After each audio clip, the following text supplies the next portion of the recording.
જય હિન્દ વિદ્યાર્થી મિત્રો, ચેપ્ટર નંબર 7 ની વાત કરેલી હતી. એમાં અત્યાર સુધી આપણે જે છે એક ચેપ્ટરનું નામ ક્રમચય અને સંચય છે.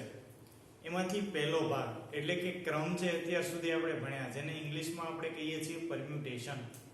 બરાબર, પરમ્યુટેશનનો મીનિંગ થાય છે ક્રમચય. અત્યાર સુધી જે કહ્યું એ શું હતું? તો કે ક્રમચયમાં આપણે ગોઠવણી કરતા હતા. તો કે કોઈ પણ તમને એક વર્ડ આપેલો હતો, જે આઈએમપી દાખલાઓ હતા, એક તો મંડે વાળો દાખલો હતો અને બીજો જે છે એ પરમ્યુટેશન્સ. બરાબર, એ બંને જે દાખલાઓ હતા એમાં 3 સવાલો પણ પૂછેલા હતા, જે 3 માર્કમાં તમારે પૂછાઈ શકે એવા દાખલા છે અને આઈએમપી. બરાબર, હવે વાત કરીએ તો કે જે મંડે શબ્દ છે એમાં તમને શું કીધું હતું? તો કે એકલા મંડે શબ્દમાં આવતા સ્વરોને ભેગા લેવાના છે અને વ્યંજનો જે છે એને અલગ કરી અને તમે એની કેટલા પ્રકારે ગોઠવણી કરી શકો છો. એટલે ક્રમચય મીન્સ ગોઠવણી. આજે જે ભણવાનું છે એ છે બીજો પાઠ. બરાબર, જેનું નામ છે સંચય, જેને આપણે અંગ્રેજીમાં કહીએ છીએ કોમ્બિનેશન, એટલે કે પરમ્યુટેશન એન્ડ કોમ્બિનેશન. તો સંચય એટલે શું? તો કે અત્યાર સુધી ક્રમચય. બરાબર, ક્રમચય શું હતું?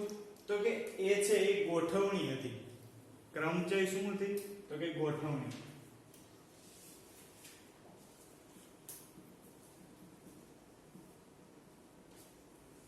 હવે જે ભણીએ છીએ એ છે સંચય, એટલે કે પસંદગી. મિત્રો, આ બંને શબ્દની મદદથી તમે ઓળખી શકો છો કે દાખલો ક્રમચયનો છે કે સંચયનો છે. જો એમાં શબ્દનો ઉપયોગ થયેલો હોય ગોઠવણી, તો એમાં ક્રમચય વાળું સૂત્ર આવે. યાદ કરાવી દઉં, ક્રમચય વાળું સૂત્ર શું હતું? તો કે NPR હોય. P means permutation. બરાબર, એટલે આમાં ક્રમચયનું જે છે એ સૂત્ર લાગશે. તો NPR હોય તો એની માટેનું થશે n factorial upon n minus r factorial. આ જે છે એ શું છે? તો કે ક્રમચય છે. બરાબર, હવે આપણે જે ભણવાનું છે એ છે સંચય. બરાબર,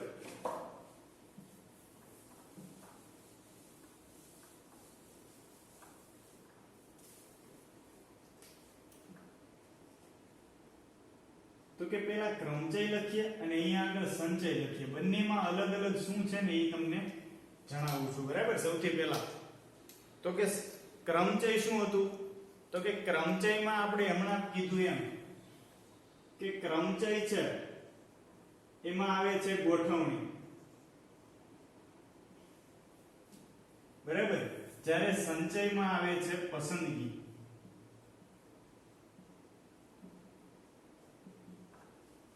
પછી ક્રમચયમાં આપણે એક પોઈન્ટ એવો ભણ્યો તો કે એમાં જે છે એ ક્રમનું મહત્વ છે કે ભાઈ તમારે જે છે કોઈ પણ શબ્દ આપેલો છે કે ભાઈ A, B અને C, અથવા તો વાત કરીએ તો કે આવી રીતના એક શબ્દ આપ્યો A, B અને T.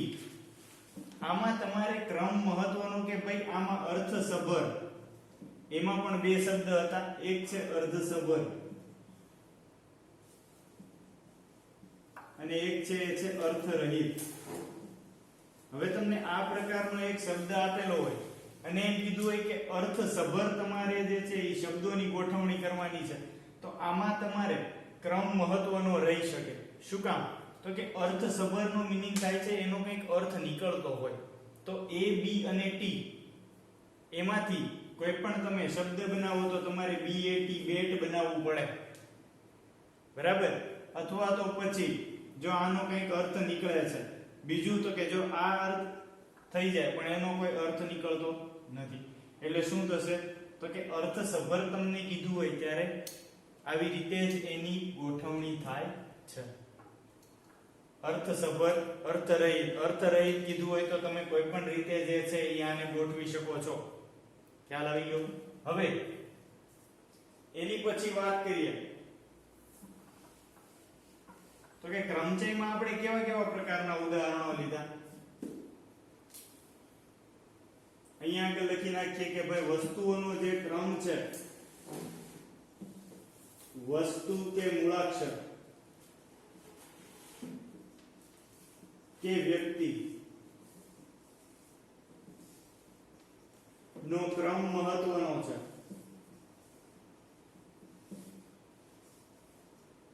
જ્યારે અહીંયા આગળ તો કે વસ્તુ કે મૂળાક્ષર કે પછી વ્યક્તિ માટે ક્રમ કોઈ મહત્વ ધરાવતું નથી. બરાબર, એટલે કે ક્રમ મહત્વનો નથી.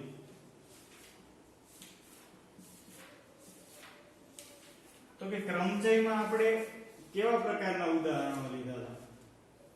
તો કે ક્રમચયમાં નંબરોની ગોઠવણી, મૂળાક્ષરોની ગોઠવણી, વ્યક્તિઓને હારમાં બેસાડવા. લખીએ, ક્રમચયમાં સામાન્ય રીતે અક્ષરોની ગોઠવણી, પછી તો કે મૂળાક્ષરોની ગોઠવણી,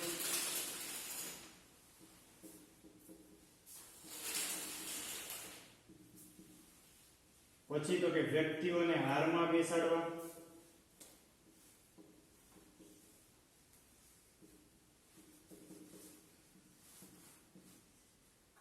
વગેરે પ્રકારના જે છે એ ક્રમચયમાં એના ઉદાહરણો હોઈ શકે છે. સંચયની વાત કરીએ તો સંચયમાં પણ આ જ પ્રકારે, પણ શું થાય તો કે અહીંયા આગળ જેમ ગોઠવણી હતી તેમ અહીંયા આગળ શું થાય તો કે પસંદગી. બરાબર, એટલે કે સામાન્ય રીતે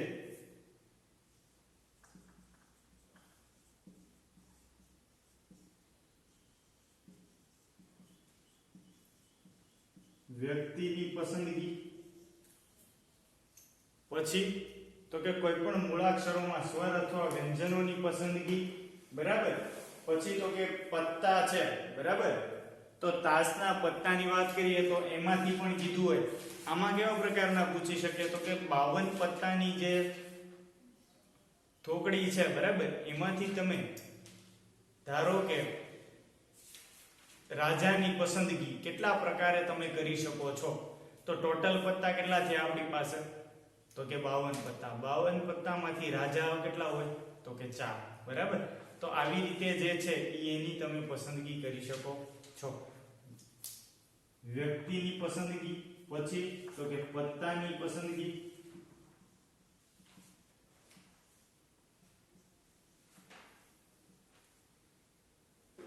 વ્યક્તિની પસંદગી આવી ગઈ. બરાબર, પછી તો કે કોઈ પણ એક આખા સમૂહની પસંદગી. હવે એમ થાય કે આ સમૂહની પસંદગી કઈ રીતે? તો કે જનરલી આપણે વાત કરીએ કે આખી સ્કૂલ છે એ કોઈ પણ કસરત કરવા માટે ભેગી થયેલી હોય અને આપણે લાઈન વાઇઝ ક્લાસને પોતપોતાના ક્લાસમાં જવા માટે કહેતા હોય તો એક આખા સમૂહને આપણે બોલાવતા હોઈએ છીએ કે ભાઈ ચલો 11 સાયન્સ વાળા છે એ પોતાના ક્લાસમાં અત્યારે જશે. બરાબર, લાઈન બનાવીને. તો આ આખું જે 11 સાયન્સ નું ઉદાહરણ લીધું, એ 11 સાયન્સ શું થયું તો કે એ આખો સમૂહ થયો. બરાબર, તો ઈ છે એવી રીતે તમે સમૂહની પસંદગી પણ કોની પ્રકારે કરી શકો છો તો કે સંચય. ખ્યાલ આવી ગયો? એક તો ક્રમચય શું છે અને સંચય શું છે. પછી વાત કરીએ તો કે ક્રમચયનું સૂત્ર. ક્રમચયનું સૂત્ર હજી હમણાં જ આપણે ભણ્યા કે NPR. NPR હોય તો થાય n ફેક્ટોરિયલ ના છેદમાં n r ફેક્ટોરિયલ. સંચયને આપણે C વડે દર્શાવશું. કોમ્બિનેશન એનો અર્થ થાય છે સંચયનો. બરાબર, એટલે આને જે છે એ મારે લખવું હોય NCR, આવી રીતે પણ લખી શકો છો, અથવા તો NCR. મિત્રો આ રીતે જે હોય, બરાબર, કોઈ પણ નીચે લીટો કરીને છેદમાં r નથી દર્શાવ્યું, ધ્યાન રાખજો. ફરી વખત કહું છું કે ભાઈ જો આવી રીતે n અને r આ રીતે લખેલું હોય તો આને વચાય NCR, જેનું સૂત્ર થશે n factorial upon r factorial n r factorial. ક્રમચયનું જે સૂત્ર હશે ઈ જ એના ગુણાકારમાં 1/r આવે ખાલી. બરાબર. બીજી રીતે તમારે કેવું હોય તો કે ક્રમચય અને સંચય બંને વચ્ચેનો સંબંધ શું, તો કે આપણે આ રીતે લખી શકીએ કે NCR is equal to NPR upon R factorial. જુઓ જોઈએ આવું થઈ શકે તો કે હા. કેમ તો કે NPR એટલે શું, તો કે n factorial upon n minus R factorial ના છેદમાં R ફેક્ટોરિયલ. અંશનો છેદ છે એ છેદમાં આવે એટલે કે n factorial upon R factorial in bracket n minus R factorial. આ જે છે એ સૂત્ર કોનું હતું, તો કે NCR નું જ હતું. તો હું એને છે એ આ રીતે પણ દર્શાવી શકું છું. તમને કોઈ પણ પૂછે MCQ માં ક્રમચય અને સંચય વચ્ચેનો સંબંધ એક તો આ રીતે અથવા તો બીજી રીતે આમ પણ તમે લખી શકો છો NPR into 1 upon R factorial. આ બંને એકનું એક જ છે, બરાબર. તો આ જે છે એ ક્રમચય અને સંચય વચ્ચેનો સંબંધ હતો. NPR upon R factorial. P means permutations, C means combination એટલે કે સંચય. ક્રમચય અને સંચય, permutation and combination. બરાબર. આ હતું એ છે ક્રમચય અને સંચય. હવે સંચયના જે છે એ કેટલાક સૂત્ર, તો કે સંચયને જે છે ને ત્રણ રીતે દર્શાવી શકો તમે. બે રીત તમારી સામે છે. એક તો NCR, પછી એવી રીતે NCR આ જ રીતે, એટલે કે સંચયને દર્શાવવાની રીતો. પહેલું તો કે NCR એટલે કે NCR, પછી તો કે NCR આ રીતે પણ દર્શાવી શકો, અથવા તો પછી C N, R, જે અહીંયા આગળ C પાછું હમણાં કીધું એમ કોમ્બિનેશન સંચય. બરાબર. આ ત્રણ રીતમાંથી કોઈ પણ એક રીતે તમે સંચયને દર્શાવી શકો છો. આપણે જનરલી આ બંને રીતનો ઉપયોગ કરીશું, પહેલી અને બીજી. બરાબર. પછી સંચયના કેટલાક સૂત્રો. NCR તમને કીધું. હવે NCN હોય તો શું થાય, જેમ NPN હતું તો આપણે એને n factorial upon n minus n factorial કહેતા હતા.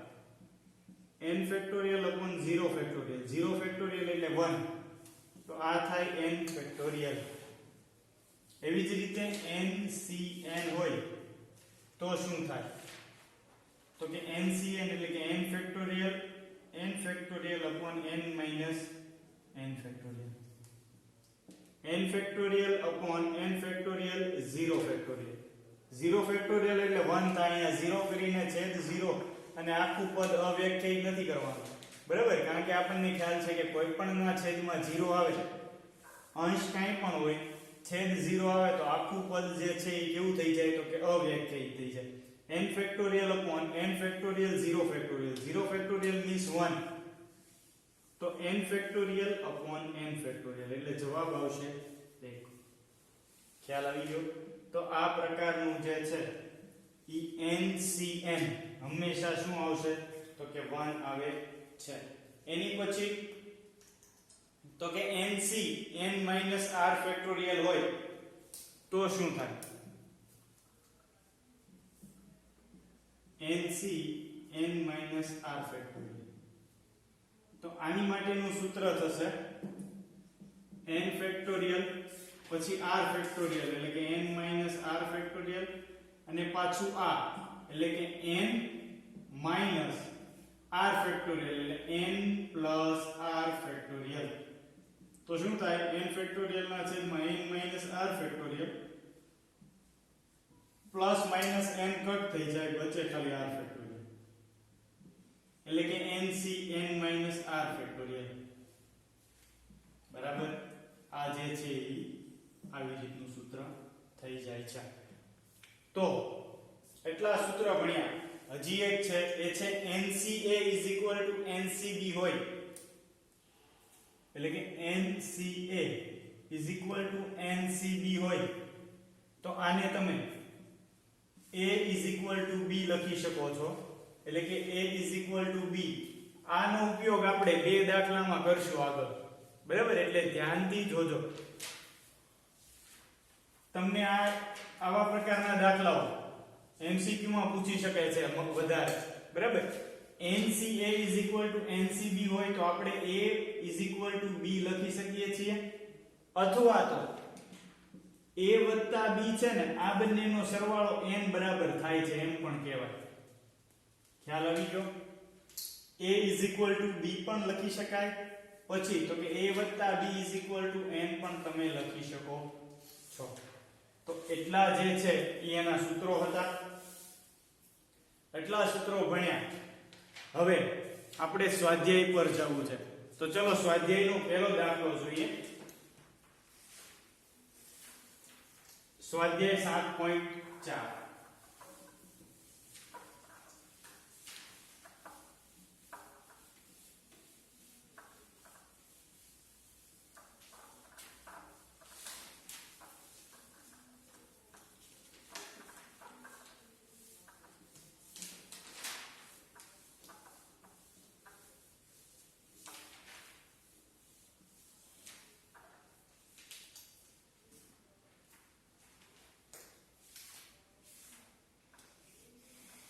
પહેલો દાખલો છે NC8 કે ભાઈ જો NC8 NC2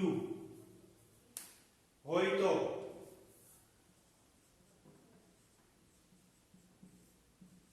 NC2 શોધો. ચાલો આવી પ્રકારનો દાખલો છે. હમણાં જ તમને કીધું કે ભાઈ આ સૂત્રનો આપણે ઉપયોગ કરીશું. તો મિત્રો આન્સર લખું છું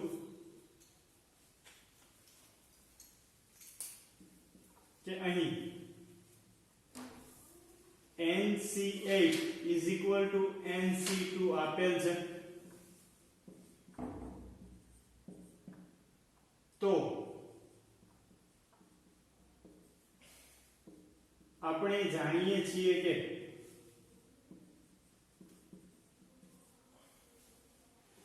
NCA NCB હોય તો આપણે એને શું કહી શકીએ? તો કે A B. પરંતુ જો 8 બરાબર 2 છે એ શક્ય નથી, તો શું કરી શકાય? અથવા તો બીજું આપણે આ રીતે પણ કહેતા હતા A + B = n.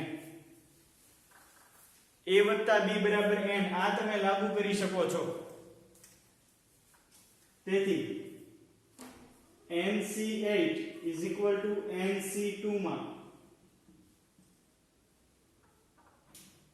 8 + 2 = n. તો n બરાબર મને શું મળી ગયું? 10 મળી ગયું. તો હવે n બરાબર 10 છે, મારે શું મેળવવું છે? તો કે NC2. તો કે NC2 માં n બરાબર 10 લેતા, n બરાબર 10 લ્યો તો શું સૂત્ર બને? તો કે 10C2. 10C2 એટલે કે 10 factorial upon 2 factorial in bracket 10 minus 2 factorial. આનું સાદું રૂપ આપું છું.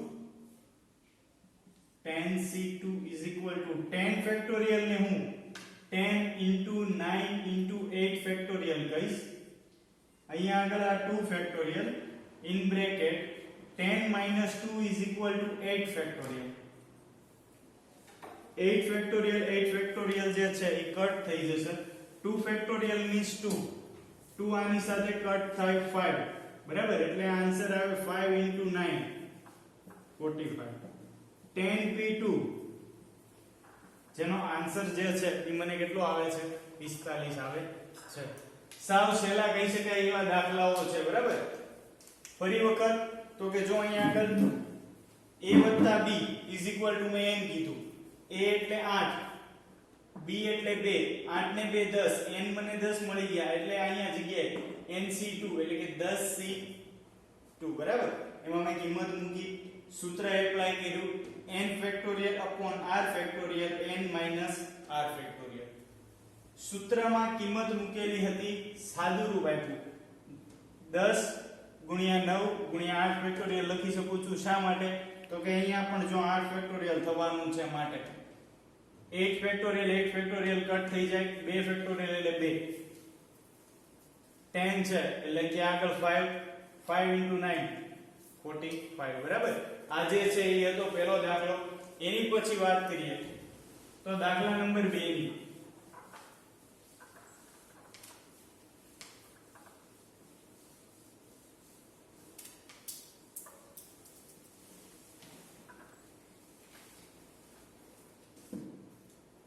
દાખલા નંબર 2 માં એવું કહે છે કે n ની કિંમત મેળવો.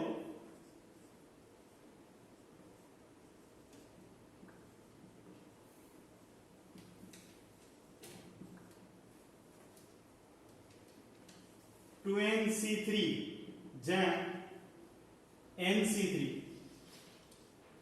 is equal to 12 જેમ 1. ચલો આ પ્રકારનો જ્યારે એક દાખલો આપેલો છે, સૌથી પહેલા 2nc3 જેમ nc3 એટલે કે 2nc3 ના છેદમાં nc3 લાગે, અંશનો છેદ છે એ છેદમાં આવશે અને છેદનો છેદ છે એ ક્યાં જશે તો કે અંશમાં. એ સૂત્રની મદદથી આપણે દાખલો ગણીશું. ચલો સાદું રૂપ આપીએ.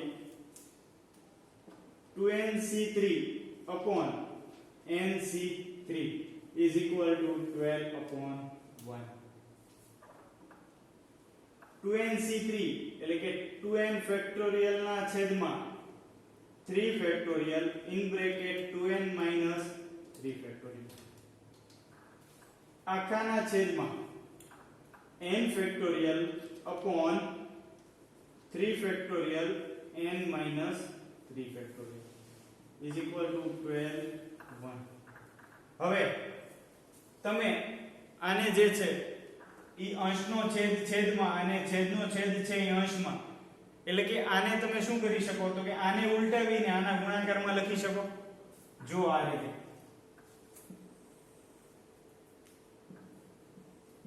2n factorial 3 factorial 2n minus 3 factorial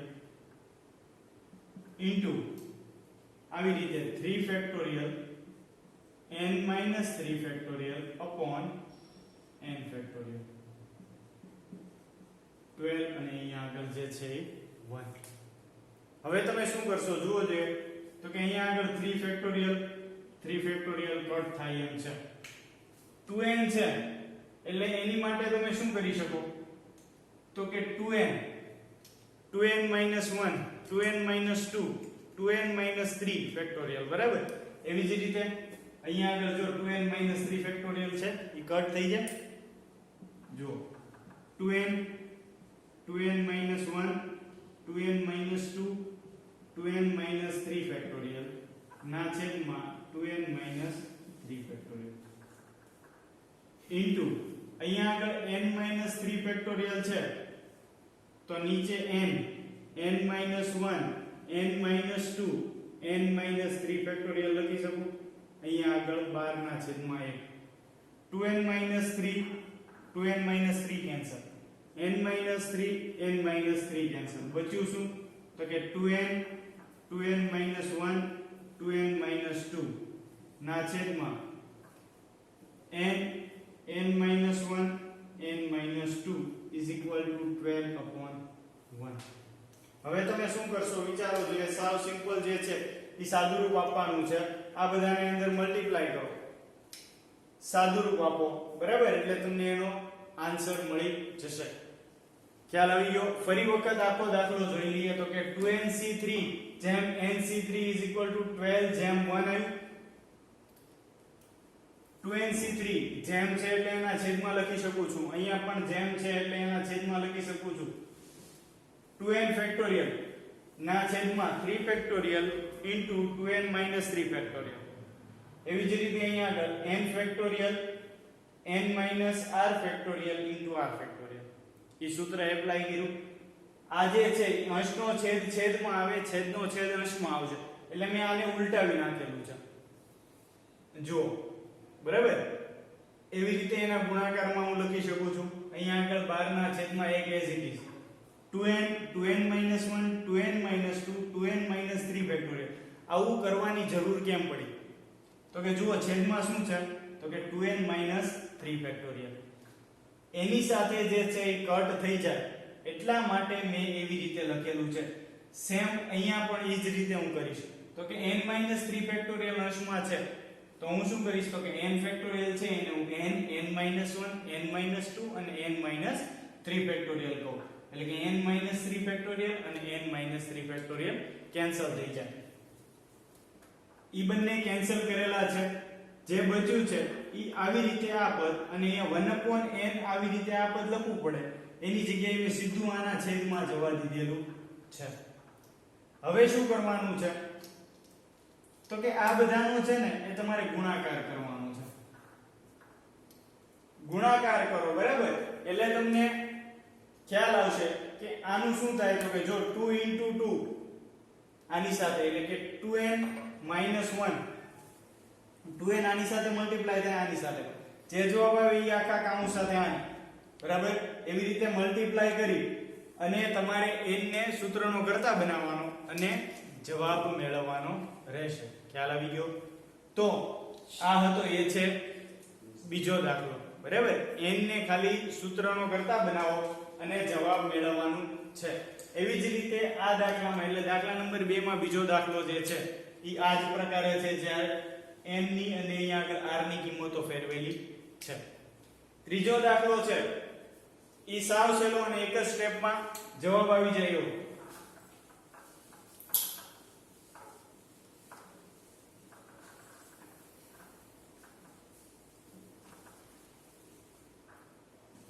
વર્તુળ પરના 21 બિંદુઓમાંથી કેટલી જીવાઓ દોરી શકાય છે ચલો દાખલા નંબર 3 શું કહે છે તો કે વર્તુળ પરના 21 બિંદુઓમાંથી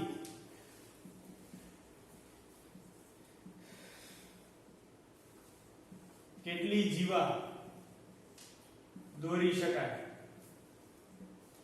તો કે જીવા દોરવા માટે મારે કેટલા બિંદુઓની જરૂર પડે તો કે 2 બિંદુઓની બરાબર વર્તુળની સપાટી પર આવેલા કોઈ પણ 2 બિંદુઓને જોડું તો જે મળતી રેખા છે એ વર્તુળની જીવા થાય એવું આપણે ક્યાંક વ્યાખ્યા ભણેલી હતી જીવાની બરાબર તો વર્તુળ પરના 21 બિંદુઓમાંથી મારે કેટલી જીવા દોરી શકાય એવો સવાલ પૂછ્યો જીવા બનાવવા માટે મારે કેટલા બિંદુઓની જરૂર પડે તો કે કોઈ પણ 2 બિંદુઓની મારી પાસે કેટલા બિંદુઓ છે તો કે ટોટલ 21 તો જુઓ સાવ સહેલું અને એક જ સ્ટેપમાં જવાબ આવી જાય કે ભાઈ 21 બિંદુઓ છે એમાંથી મારે કેટલા બિંદુઓ લેવાના છે 2 એટલે કે 21c2 સાદું રૂપ આપો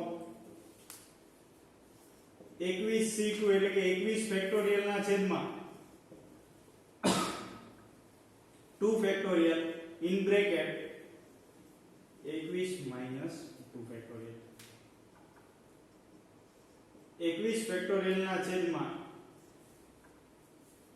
2 ફેક્ટોરિયલ 21 માંથી 2 જાય 19 ફેક્ટોરિયલ આને હું 21 છે અને 21 ગુણ્યા 20 ગુણ્યા 19 ફેક્ટોરિયલ લખી શકું અહીંયા આગળ 2 ફેક્ટોરિયલ 19 ફેક્ટોરિયલ 19 ફેક્ટોરિયલ જે છે એ કટ થઈ જાય 2 છે 2 ફેક્ટોરિયલ મીન્સ 2 આની સાથે થઈ જાય 10 બરાબર એટલે જવાબ મળશે 21 ગુણ્યા 10 એટલે કે 210 તો આ જે હતો એ છે આપણો 10મો દાખલો ફરી વખત 21 બિંદુઓ જીવા બનાવવા માટે 2 બિંદુઓની જરૂર પડે 21c2 21 ફેક્ટોરિયલ ના છેદમાં 2 ફેક્ટોરિયલ 21 - 2 ફેક્ટોરિયલ સાદું રૂપ આપ્યું મને જવાબ મળ્યો 210 તો આજે જે છે એ એટલું રાખીએ છીએ 3 દાખલાઓ અને સાથે સાથે ક્રમચય અને સંચય વચ્ચેનો તફાવત જે હતો બરાબર એ વ્યવસ્થિત રીતે અને અલગ રાખવાનું છે બંનેને મિક્સ કરવાનું